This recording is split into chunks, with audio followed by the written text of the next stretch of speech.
I know BMW was going to charge me like an extra money for. Oh, wait. Oh, I hit the button. Hey You guys, sure did. what's going on?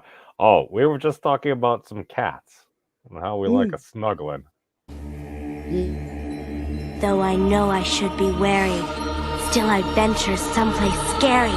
Ghostly haunting, I turn loose. Beetlejuice! Beetlejuice! Beetlejuice!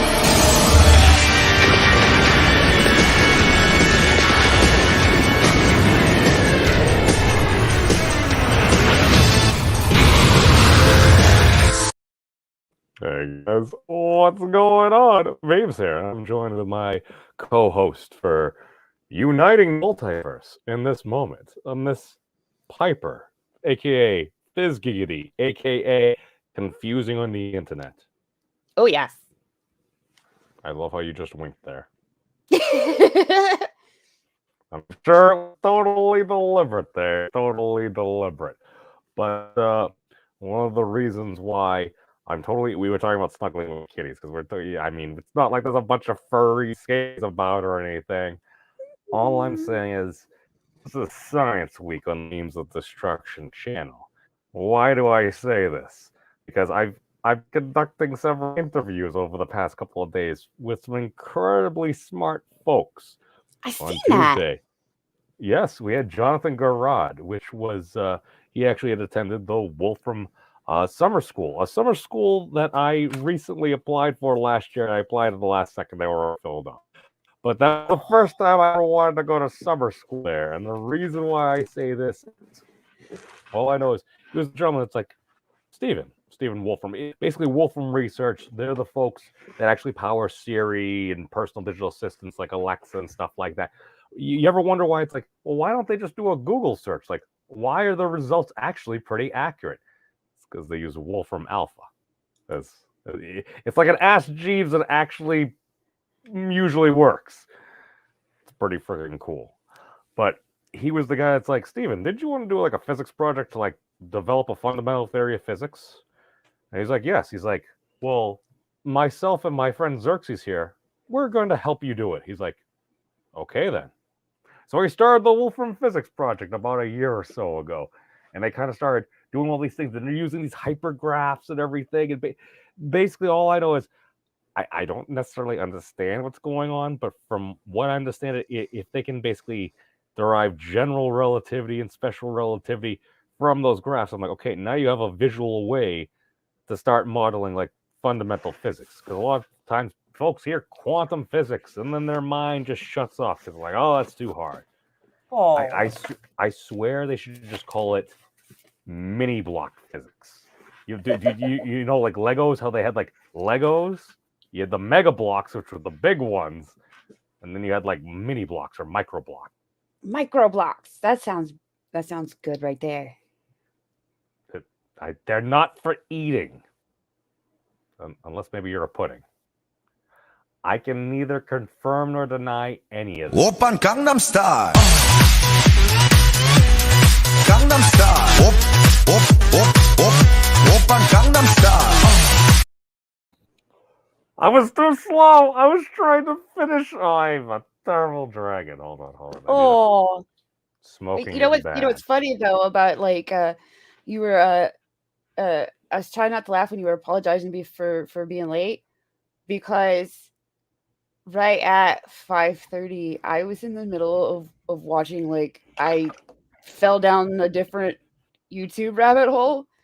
So at 5:30 I went, "Oh shit! I'm supposed to be breaking the multiverse right now. Oh my god." And I got all set up and I saw your message of maybe like 5:30 because I need a nap. And I'm like, fuck yeah, I did not fuck up. I'm not late.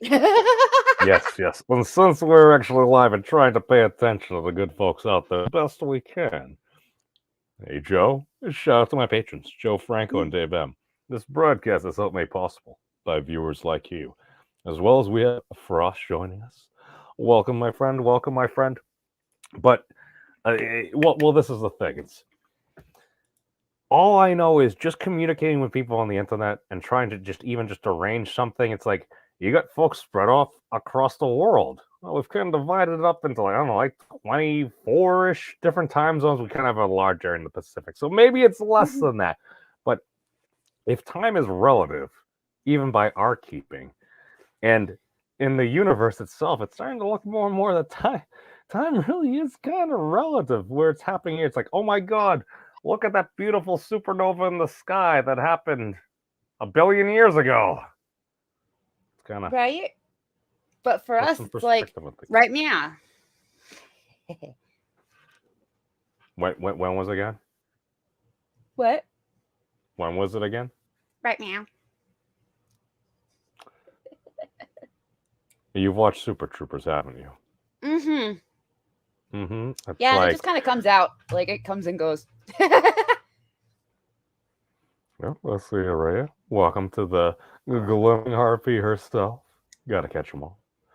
But she also enticed me because she was initially playing Spyro and stuff, and I'm like, oh, Scalies. That's totally a thing. It's okay to have some bias. Just admit your bias. That's the thing. But all I noticed with this science stuff, and one reason I wanted to have Jonathan get on, because at one point he literally modeled 2 black holes, like collapsing in on each other, and I'm like, this kid is a wizard. So I'm like, I totally memed him as like Harry Potter. It didn't hurt that he also happened to be a British gent and have glasses too. So It automatically makes them sound like 10,000 times smarter, no matter what they say. Yeah. Glasses, and a British accent, man. That's the magic combination. Like, you can be dumb as hell, but if you have glasses and a British accent and just like try to sound smart, you're smart. I tend to with those factors. I often give them an extra 10 points. It's just it's hypnotizing to us Americans for some reason. I don't know, because that's where a lot of ancestors happen to come from initially, because we were a British colony back in the day. But I found it interesting that I'm looking at these models and I'm talking with him, and at least the sheer fact that, again, just dude on the internet, having listened to far too many streams on science and just kind of getting around. At one point, there was I don't forget what lecture it was, but I usually pop in, like kind of to give a quick wave, and I'll say hey to certain folks if I see them. And at one point, a person I didn't even necessarily recognize was like, "You're everywhere," and I'm like, "I get around," but. That made me feel good, because during the conversation, he was explaining things. Did I understand everything? No, but it's like, all right, I'm going to Wikipedia, which I hear a lot of folks say, you're not supposed to use Wikipedia and everything. I'm like, all right, well, what else do you do? It's like, not everyone has a library. And it's like, all I know is the folks that actually helped build Wolfram Alpha and stuff like that, the thing that people actually use as their digital assistants. I'm watching Stephen Wolfram. The thing that I love about it is he live streams a lot of his internal meetings. He's like, we're designing a computational language. We're trying to make these mathematical functions and features work better. You're just doing the full meeting live to the world. I'm like, that's fascinating, because at least when I came from business, I literally got taught it's like, knowledge is power. If your customer does not have this expert knowledge, that is a tool of power. I'm like, I hear folks say that individual positions of power should be held to account. I find that very interesting. But yeah, long story short is I'm looking at these tools. I'm like, okay, now if we actually have ways to physically model physics in a way, and science, and actually show like what's actually going on, if we actually have some folks that know how to do this, that's very interesting. So I had a great talk with him. And then the next day I happened to have on a Mr. Thad Roberts, second time on the show, which I'm going to make the bold claim in that he's the Tom Brady of the physics community. The reason why I say this is because I see a lot of folks, and it's just standard thing. These are the famous smart people that we know. Okay, no, very smart folks. Michio Kaku, he's like one of the founders of string theory, incredibly intelligent dude. Neil deGrasse Tyson can tell a story like nobody's business, and the dude, man, he puts in the effort. And he and has like no these are folks. business being on social media. He needs to stop. Somebody Nah, needs to stop him. no. Here's the thing: we can agree to disagree on things. These are the things that I think we need to be able to get past or legalize dueling. Again, I feel like that would solve a lot of problems. But again, one of the reasons why I've restrained myself, because I'm sorry, Joe and Dave.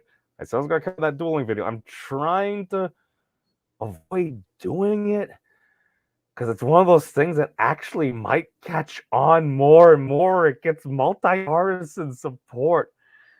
I just don't really want to push the button on the asshole extermination program Hey, because you know what? I just realized something. A way to like even it out. Maybe it should be a Pokemon duel.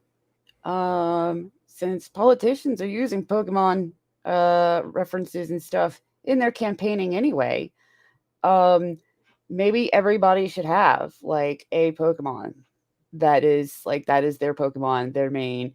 And like that's one question that you ask politicians when they're campaigning, like who's your Pokemon partner? Oh, okay. And when it comes to dueling, so that they can't go, well, I don't know, we're not supposed to be killing each other and stuff. It's kind of not cool. They can duel Pokemon instead. to be fair, I've actually suggested at times in the past, and that I say legalize dueling. I don't specify the Mhm. means. If you want to, again, consenting adults. If people want to engage, if consenting adults want to engage in mortal combat as a doctrine of bodily autonomy, I say let them fight. Pistols at dawn, go for it. Long swords at noon, do it up. If you want to have a Pokemon or Yu-Gi-Oh battle, by all means. It's about defending honor, because like I feel like the internet has a lot of great things going on. We have the power to bring everyone together or drive everyone apart and destroy ourselves. It's the choice is up to us. But my thing is, okay, we could do that, or when I'm talking with a dude that, as far as I can see, has solved modern quantum field theory, which basically had a date. Hold on, we'll go to the video because we actually can. Well, carrying a rooster, consent matters, Joe. You want to be Yeah, I careful don't while really handling your believe in tongue. having a living creature fight on your behalf if they didn't sign up for that, for being a proxy. Oh, I see that actual reference. I thought he was talking about using it as a firearm. I completely misunderstood that. No, Oh, we're not gonna get our no. I thought of it But cockfighting. I also say we have Mr. Samaj. I am not Jesus, not Jesus. I get called Tarzan. Actually, I like occasionally they'll be saying Hercules at work, and then I told one of the dudes, I'm like, I actually have a yellow shirt and stuff like that. I'm usually shirtless at work. I get up to operating temperature. And no, I did a video on it. At one point, I think OSHA was there or something. One of the bosses was like, "Oh, put a shirt on." I'm like, I can understand taking the headphones off. Being able to hear that can be a safety issue. Me wearing a shirt, I don't think that's a safety issue. I'm gonna work slower. You want me to keep the numbers up to make sure that food and everything's getting delivered. I fought the shirt triarchy and I won. But my thing is, I'm like, okay, if we're gonna have, okay, screw the honor thing and everything. All I'm saying is, when I'm talking to the dude that basically solved modern quantum field theory and stuff, and he's like, because he mentioned this to me before, he's like, dude, there's no reason why we can't have 5D printers. I'm like, 5D printers? What the heck is that? So currently, we had your printers. You spout your ink on your paper, you get a thing. Basically like two-dimensional. It's on a flat plane. Now we have 3D printers, and that we can make cool like action figures and stuff like that. And apparently folks can do other things with it as well. Remember, the power is yours. Use it wisely. But 5-dimensional printers, the reason I say this is because he literally has, even if the model is wrong, if it gets the numbers that actually are the precise measurements, not like, okay, it's within a millionth of a degree. No. We have it precisely to what it needs to be. It's, I don't know, it's kind of like preparing food with the exact amount of ingredients rather than like, well, maybe there's an extra half cup of flour there. Hopefully it'll be okay. Or we leave it in the oven for an extra 15 minutes. It's a little crispy. Do you like food? What? Okay. Let I'm me stuck finish on the the 5D because I'm like, Okay. it's one of those That's that's hard to Never, imagine. you were waiting for me to finish my point. Thank you, Piper, for being logical. But Mm. essentially, what he was able to derive, basically everything in the universe, as far as we know it, is made up of 5 fundamental dimensions. Now, dimensions aren't necessarily spatial. Spatial may actually be emergent.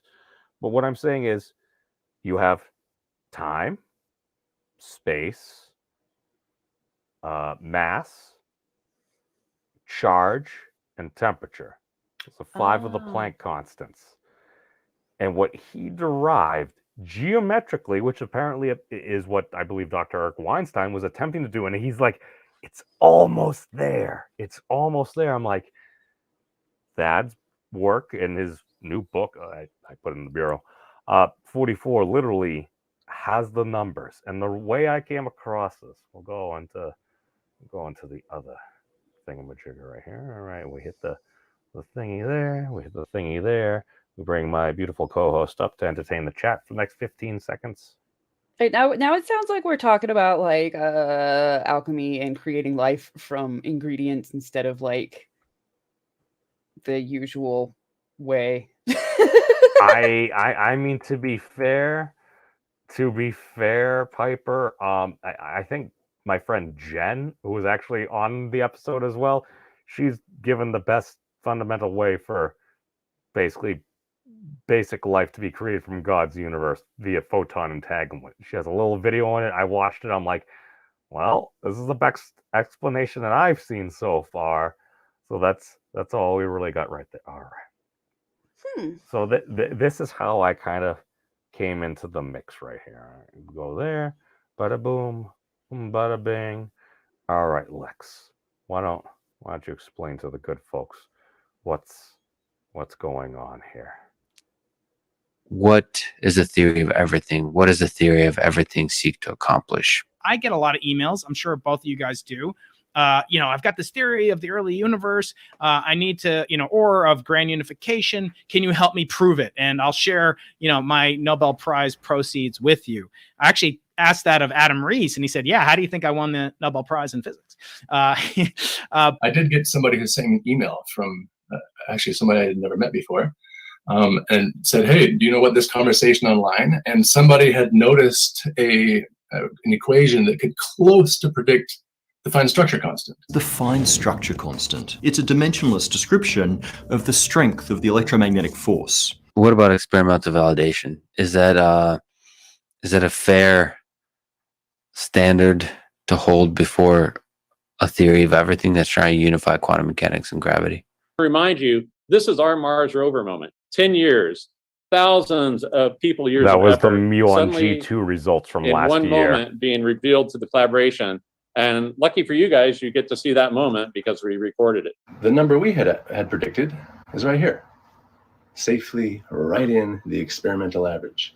Right? Beautiful, beautiful. And more important, notice I give a little thickness to the line there just so you can see where it is, but that's a line with no thickness. That's an exact geometric prediction.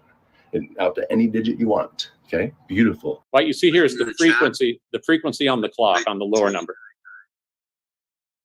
39997. That happened on April 7th. April 7th, 2021. Yay! Yep. It's the same number. And this is what we get. Whoa! It basically was a decade in the making experiment. Just revolutionary for them. Page 21. These are the central parameters that encode our geometric. What's that? April 6th? literally A video to the premiere? error bars. This literally lists the most important constructive parameters Oh, of who is there? existence. To see a world in a grain of sand, and heaven in a wild flower, hold infinity in the palm of your hand, and eternity in an hour. Now, okay, I'm pretty sure make that in a more of a spherical form, and that's probably what our universe looks like. Like these little cutout things, just those are just there so you can see the inside. But I'm looking at this, and to be fair, I didn't necessarily ask him directly. I kind of made a joke about it. I'm like, because basically based upon this structure right here, this is a complement of the hyperbolic figure 8 knot. What the heck is the hyperbolic figure 8 knot? It's, kind of like how they have that trefoil knot that kind of has those 3 loops. Yeah. Basically add in a twist to it. Because what happens in there is, think of like an orange. Like that's the center of the orange, the inside is the fruit. What I'm claiming is we live in the peel of the orange. So basically make sure completely, so you wouldn't see the inside, but we're basically living within there. With this model, which I got to double check with that. I don't want to step on his toes, but I think I'm just going to write a paper, like a real quick 1-page paper, and submit it to like my old modern physics professor that I took physics with for like a week in college. And basically, because the thing is like the universe itself, when we look at it, it seems really flat. Now, I'm not saying we're all flat universers. When you look at it, it's like, okay, maybe there's like 1 degree. Dude, like this is a thing. This is the thing. It's like the universe, it's flat. It's like, that's very surprising because when we measure out, okay, because if you're living in basically, because some folks talk about a holography, like the holographic plane, if you would. And what it is okay, it's the whole torus, because that's a torus. It's I essentially, you can model that via the asymmetric Clifford torus. That's why I did a video with Clifford with that big ball thing in front of it. That's kind of a I told Dad this. I'm like, listen, man, you're great at science, you're great at this and that. Let me mimetically reduce it. Let me pitch it in an entertaining way and help make science fun. Because we want more people talking about. Because if we can get those 5-dimensional replicators, this is the thing. You could literally do the Doc Brown stuff from Back in the Future. Literally take trash, throw it in there, and then hopefully with like the Nautatron and stuff. Which, oh, by the way, Princeton University's their fusion reactor that they're working on utilizes similar principles to what I'm seeing. And this is why I think another reason why Thad is correct. I keep on hearing all these other smart people. Sounds like they're talking about the same thing. It's just they end up having a little hand wavy thing because Thad essentially, he got an email because somebody had noticed a particular equation that got the fine structure constant to like 7 significant digits. It's like, that's beautiful. It's almost there. It's like, that's fascinating. So he cleaned it up and he did a little wizardry, if you would, and he came up with the there it is, the hyperbolic vortex equation. All right, we have our little Wolfram Alpha. It kind of keeps on coming up in the thing. So all right. So what the heck is this? Whoa. So we have equations. All right, 1/x plus x cubed over 2 pi. What is this? 1/x plus x cubed. That's just a parabola. That's that little, just kind of like the U on a graph. You see, it just kind of goes. That's all that is, except 2 pi is what? It's a circle. Yeah.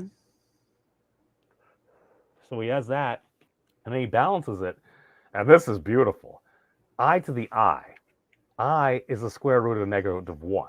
It's basically a way, because we're not supposed to be able to do that according to our standard rules for like negatives. If you square it, it just becomes positive. But we do this with I. It's like, okay, here's a thing we can use. So you have I to the I. So you have basically the complex plane raised to the complex plane over raised to pi divided by 2. So you got a circle, and then you got like basically a negative circle. And that came out to like 7 significant digits of the fine structure constant when you square the first answer.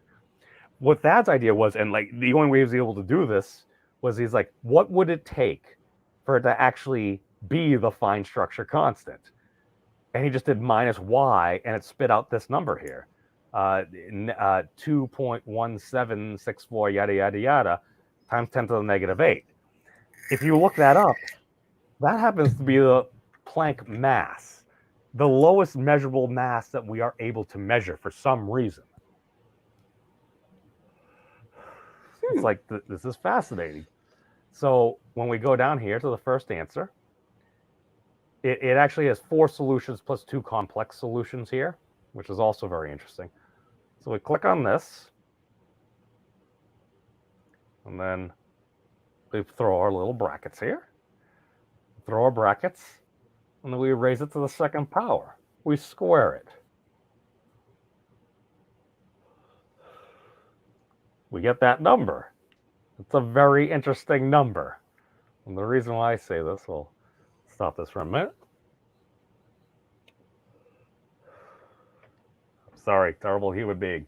But okay, so we go to another window, and it's like, all right, let's type in the fine structure constant. Bada boom. Go over here. Where is it? Okay. So I'm gonna share the window here. Fine structure constant. This is where 137 comes in, because the base approximation, if you do 1 over 137, gets pretty darn close. You actually needs to be like 137.035, basically that number-ish there. So the fine structure constant ends up being 0.007297 3525693, and that means the last 2 digits can go like up or down like 11ish. 8675309. Now, 75309. what's going on, Lunga? Yes. Oh my God. It's almost that. Oh my God. If we put that to a jingle. Piper, I need to talk to you about a singing gig after this. Remind me. Woo! But, okay, so we got that number there. 0.0072973525722, and it goes on and on, my friend. I'm looking at that number. Okay. Let's 297 352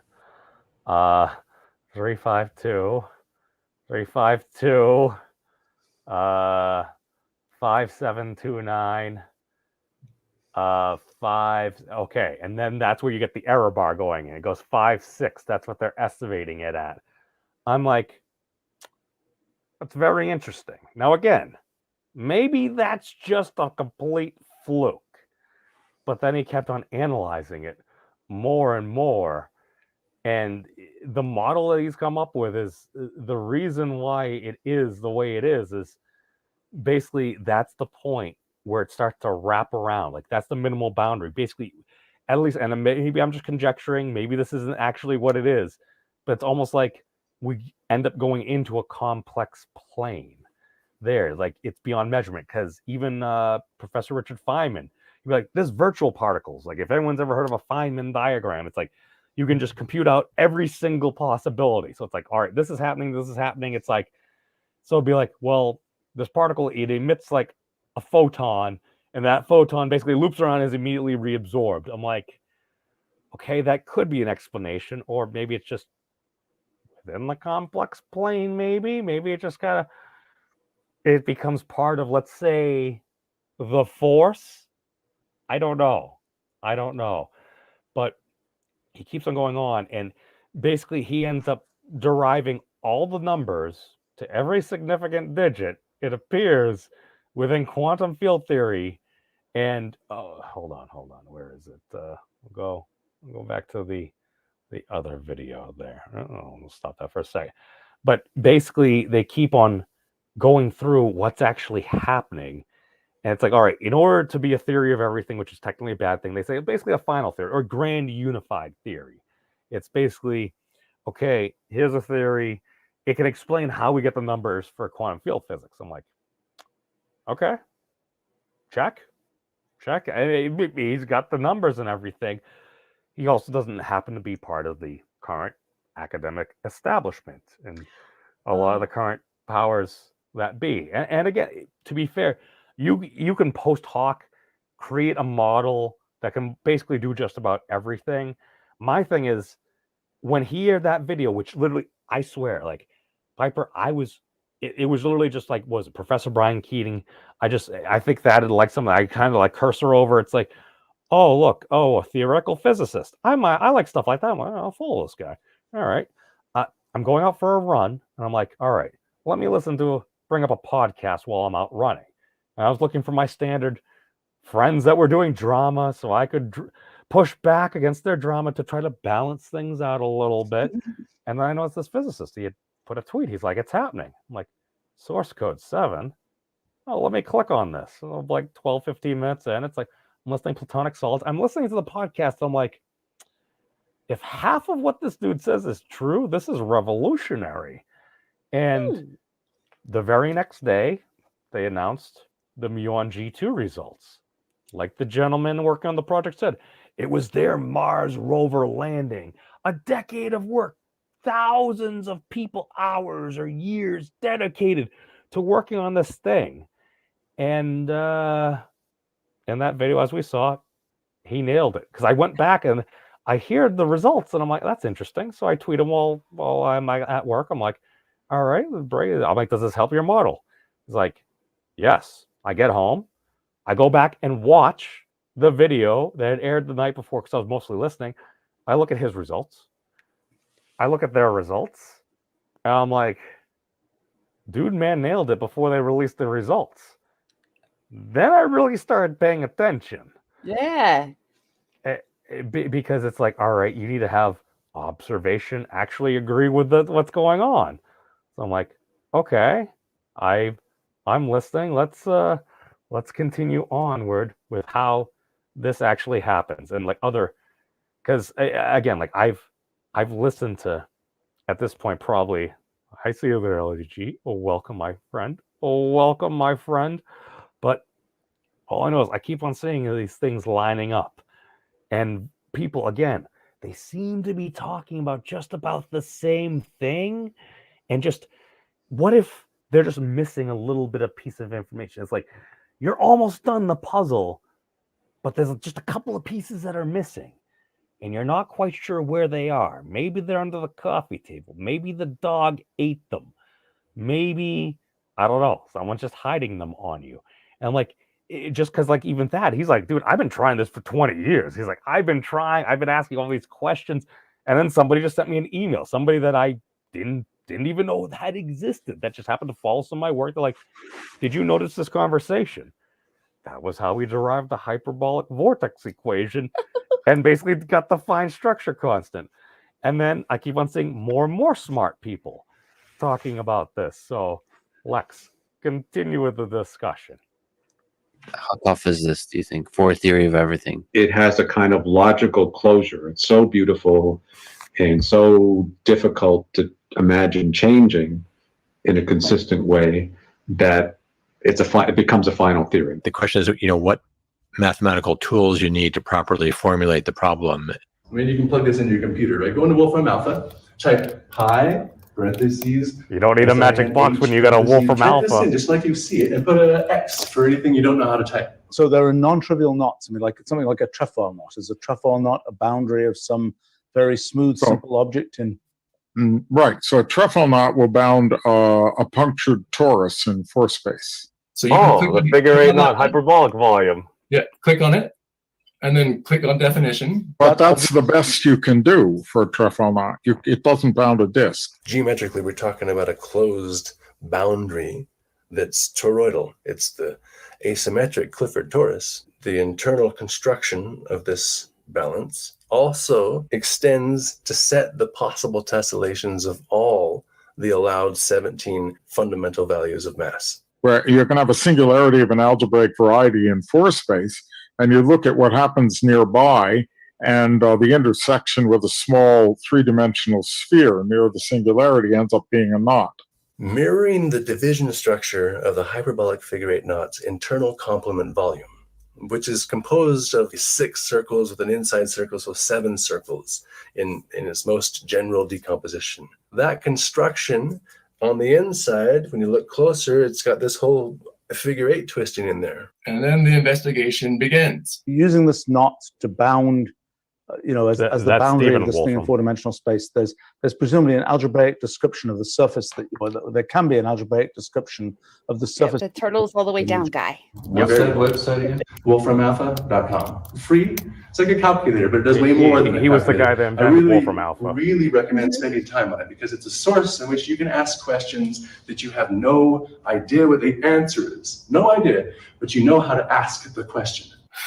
Right? It starts telling you more things about the entire structure and so on. Huh. You are going to make Professor Wolfram probably the happiest man in the world. I'm just saying that if we actually have the answers to make these things, if we actually now have like the ability to understand why, and we have printers that can already print in 3 dimensions pretty dang well, if we understand the actual parameters of a lot of the fundamental structures of nature. Basically, Thad told me, he's like, dude, if we get over ourselves, we could literally have that technology in 50 years. I'm like, that's literally within a lot of people's lifetime. Like people that are adults right now, we could literally be in like 5-dimensional printers, literally be in like real true post-scarcity. So we don't need to worry about all these extra conflicts and fighting over resources and stuff. At that point, it's like, all right, well, if everyone just wants to play video games because whatever, you want to plug yourself voluntarily into like a Matrix or video game, hey, power to you. If you want to try to figure out some of the most fundamental secrets of the universe, and I don't know, maybe explore the cosmos, that sounds like a pretty good deal to me. Basically, I'm holding off on trying to like have everyone destroy each other and see if we can unite each other first. Yeah. I don't know, Piper. I went on a rant. I went on a tirade. What does the Monster Girl community think about such developments? The math is difficult, but the shapes make sense. Like the results make sense, even if the math doesn't. To me, well, this is the thing. I not a math guy. I stopped understanding math halfway through the 6th grade when our teacher was like, "You don't need to know this now, but this will be useful later." So I was doodling in my notebook. She was teaching us how to cross multiply fractions. To be fair, I'm still kind of confused about it, but I have Wolfram Alpha to help me. But all I know is once I got to 7th grade, it's like, now that you know how to cross multiply fractions, here are some letters. I swear the system just moved me along, or my teachers just liked me, because I did not understand math. I actually got stuck in Algebra 2. Like, Algebra 1 made enough sense. And then Algebra 2, I hit a wall. And I had to retake it. Like, and I got stuck in the exact same spot both times. I actually found... Luckily for college, I didn't need it to get into college. I just had to take a business math class, which was like practical daily, like I'm going to use this for sure math. So that was nice. The math for business people, it's like, yeah, all right. We're all right. We're pouring a couple of quarts of water into the math aid, and yeah, you can drink that. Yeah. Totally the same way. My thing is, okay, Piper, I don't know about you, but at least for me, like math started to make sense once it was like, oh, for some reason, once I got to the upper level finance course, it's like, all right, we're going to do a project. Here are some of the parameters for the project. Which project should we invest in? Where do things? And all of a sudden, it's like, click. I understand calculus. It's like as soon as you put a dollar sign and a reason for doing it, yeah. I understood that. Well, that like nuclear physics for some reason. Yeah, I noticed that too. Like abstract math or whatever, like I needed a tangible thing. That's why I was kind of telling you, like the math is confusing to me, but the results make sense because I can see the tangible thing that they are trying to figure out. Right. Well, you need to have like a purpose for doing it. It's like if it's like, all right, Adam has 4 apples, Sally has 5 apples. If Saddam gives, all due respect to Adam, it's I don't care how many apples you have, as long as I have apples. But well, this is the thing. It's like, all right, with modern technology now, it's like before. It's like, well, we had math textbooks, and they were very expensive. They all seem to be manufactured in Texas for some reason. And then they would go on, and schools would be like, we can't buy more books. These are very expensive. But now it's like, all right, well, we have the internet. We basically have like Library of Alexandria to the nth power now. And like we actually have like pretty accurate information about what's going on. It's like we couldn't customize it and like help have like math scenarios, like, I don't know, teaching kids like maths through maybe Pokemon battles or something like that, or resource management in Minecraft. Right. I'm just saying, dude. Right, because they kind of like you have to learn and you don't realize it because you think you're just playing. Darius has it right. What I did is I also substituted like I said, for college they made me take a math course. But I picked business math. But one thing I noticed was I was doing the same math in science class and math class and excelling in science class but failing in math class. But it would be like technically the same math. But it made sense in science class and not in math class. Because science, you probably felt like, oh, this is kind of cool. Right? I feel like in the science, like the math was secondary. Like, well, you need this in order to do science. And I'm like, oh, okay. We're in math class. It's like, you need to do this because that's the curriculum. Wait a second. Are you saying that people just don't like to be told just because? Yeah. Oh, yeah. How dare you have reasons for doing the things that you do, other than just somebody telling you have to do it? But okay, Piper, I know you got your stream and everything coming up. I'm going to share just one real quick video, and I'm not saying I had all of this planned out or anything. I just know that I talk to people, I notice things, because Thad taught me that noticing things was important. I think that was also one of his books, or at least one of his videos.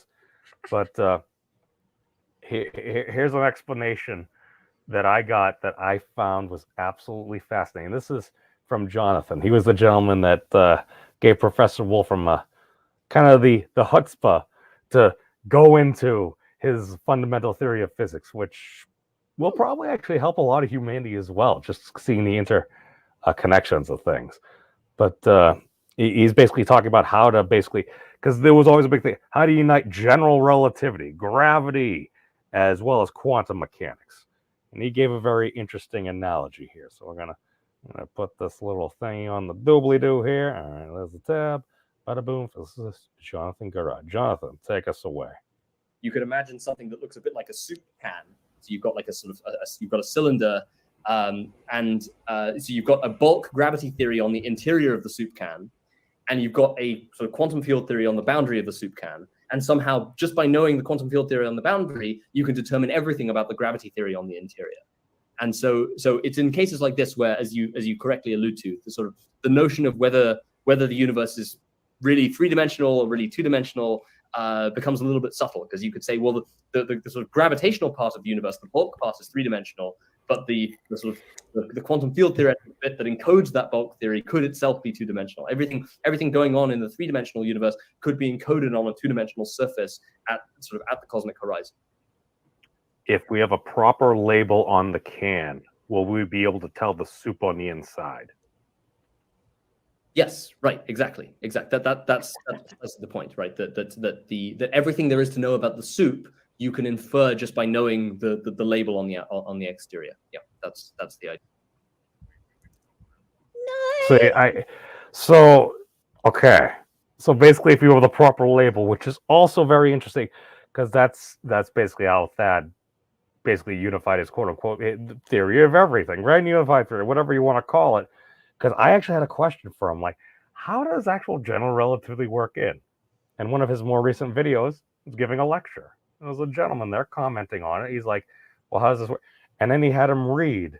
There was a particular thing going on where it's like, oh, well, all I know is basically if you have a coherent system of measurement, just things that are consistent throughout, then general relativity, basically, with the proper label on the can, you get the correct soup.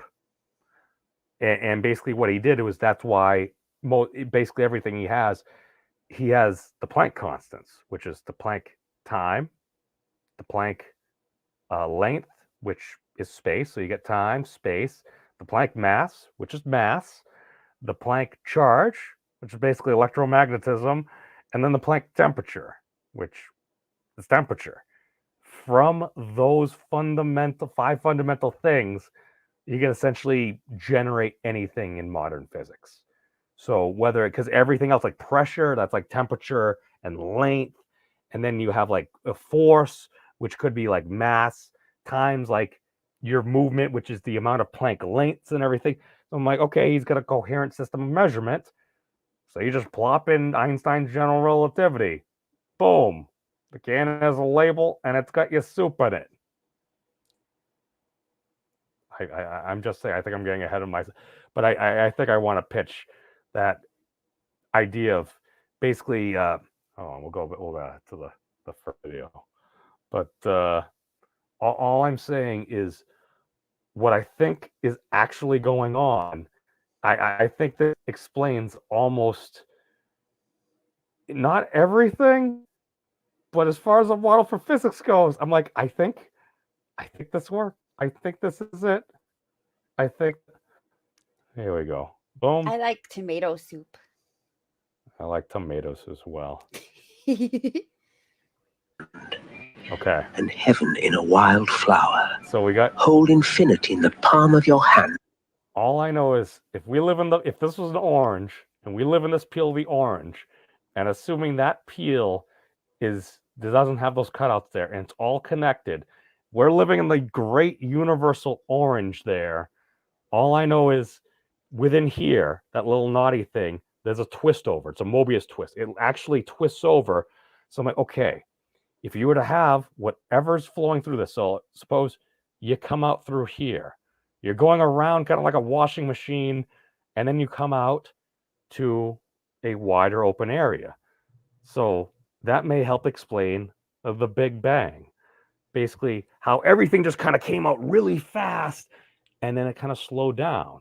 It's stabilized. And since the universe is really freaking big and we only live in the peel, basically, that's why the universe looks very flat to us. Because it's freaking huge. It's like 10 to the 32 meters. Which way that actually works, I'm not exactly sure. That's why I have the book. But all I know is, okay. And also, if the universe is accelerating, guess what? This object right here, according to Professor Seligman, also generates some rotation. So imagine it spinning kind of like the Earth. Mm-hmm. So if it's spinning and we live in a peel that's kind of full like a superfluid or something, as we get closer to the equator, things relative to us are going to seem to be accelerating. So it's going to look like the universe is accelerating in its expansion just because we're getting closer to a wider point on the ball. I'm like, that's also very interesting. But what gets even crazier is it loops back around, goes back in there, has that twisting point where, guess what? If you take an entire galaxy with a supermassive black hole and you condense it down to an incredibly small point, you're probably going to get something that would kind of be, I don't know, kind of like a Big Bang. Yeah, I was gonna say. So then it spreads and then it condenses again. And then it would condense to the point where, and then all of a sudden it's doing the opposite again. It's going back out and expanding again. All I know is it explains a lot of the observations we've had, and I may be pitching this to a particular professor that may work in cosmology that may be detecting attempting to detect exactly what we need to help prove something like this. He also may or may not really want a Nobel Prize. I'm just saying I think this stuff is cool. But that's all I really got right now. But what's weird, like almost weird, interesting for me is the fact that I can't imagine being outside of that model where there's no universe. okay. These are discussions that I'm not going to publish a paper on, but at one point during my discussion the other day, all I know is I started telling a quote unquote joke. I'm like, so Thad, an electron, a black hole, and the universe walk into a bar. What do these things have in common? They all might be made of a similar geometry. Because the crazy thing is, if I'm going to postulate, I'm just going to postulate. I have no evidence for this. The reason why I say this is because we have yet to falsify. The world exists on the top of a giant turtle. I can't falsify that yet, because at that point, like you said, you would need to literally be outside the universe. How does one to see do what's that? going on in there? Yeah. To 100% confirm it. We could figure out what's going on within it, but can we technically find the edge of the universe and what happens beyond that, beyond this shape here? It's turtles all the crazy thing is, because actually even Stephen Wolfram at one point, he was listening to a physics lecture and they're talking about black holes, and he goes up to the professor and this was probably 40 plus years ago, goes up to the professor after class. It's like, what you were just describing right there kind of sounds like an electron. Might they be like the kind of the same thing? And the professor's like, oh no, it can't be. And then a couple months ago he's like, maybe that actually is the case. So I'm like, some very smart people also conjectured this or postulated that this might be the case. I'm like, if that was true, Piper, like, you know, the end of like the first Independence Day movie where you have like the giant alien and the galaxy is basically just a bunch of marbles and stuff. Yeah. Take that. That actually makes a lot more sense to me. That's a lot easier to comprehend rather than we might actually be an electron in, whether you call it the Great Turtle, literally the mind of God himself. We might be an electron in another universe. At that point, everything just goes on infinitely. I was about to say, so we might be our own microverse in the grand scheme of somebody else's universe. And we might be the equivalent to what some folks, kind of like the Futurama episode where Bender had like a civilization growing on his butt. Yeah, exactly. Like we could their be, perspective, that's their almighty. It's relative. We really could be in somebody's jar right now. We could be somebody's fucking science fair project right now. we're in the box. Is this why physicists always use boxes? Oh no. The world may never know. Hey, happy Scalies, we had our time. Perhaps we shall again. But again, thank you. Yes, Men in Black. I said Independence Day. I'm confusing my sci-fi movies. Oh yeah, that is Men in Black, isn't it? Yeah. Yes. Dude, it's weird happy because like my brain went right to the correct movie, but right, it didn't It's think like, to correct the title. Sci-fi aliens. Click. Right. With sci-fi aliens, Will Smith. Like Turtle power. Good to see you, man. Dude, the crazy thing is the icosahedron, the D20 you're talking about. I did a video on like, can Dungeons and Dragons explain it? That object I was just showing, you derive it from 2D4s. It's like two ideal tetrahedra. If you go them together with the appropriate like fancy dame surgeries and stuff, that's how you get that crazy object. So like, dang, we keep on going back to Plato. But that's all I got. Miss Piper. My theory is that our universe got a B- in somebody's science fair project. Wait a sec. Well, as long as it wasn't a B-. Yeah. Because wouldn't that kind of contradict itself? How dare you use logic? Double negative, my dude. That's why I have you here. Like You literal gotta double keep- negative in this case. Wow! Oh! Ow! Ow! I put the fires out. You made them worse. Worse? Or better? Exactly. I appreciate the honesty, but thank you all for joining now, and anyone that watches this far temporally in the future. Peace out, everybody. Be safe. Take care of our furry friends. They're people too. Have you guys checked out the Memes of Destruction's channel? He's an interesting dude. I like him.